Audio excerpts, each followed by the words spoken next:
શ્રી વિદ્યાર્થી ભુવન વિસાવદર આજે આ સ્કૂલમાં જે ભોજન છે તે ઈશાનબેન ધાણક એમની આગામી 23 તારીખે સગાઈ છે અને એમના તરફથી આ ભોજન રાખેલું છે અને ઈશાનબેન દર્પણકુમાર એમના માટે આપણે સૌ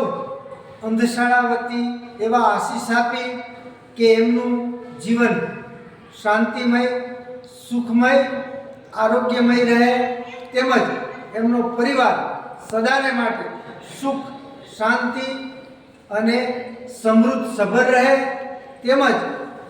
ઈશાનબેન ધાણકનો પરિવાર સદાને માટે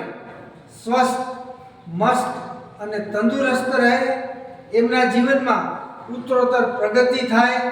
આવા સમાજના સેવાના કાર્યો કરતા રહે એવી આપણે ઈશ્વર પાસે પ્રાર્થના કરી અને એમને શુભેચ્છાઓ અને આશીષ આપીએ અને આ ભોજન લેતા પહેલા સૌ પ્રાર્થનાથી શરૂઆત કરશું. ઓમ શાંતિ.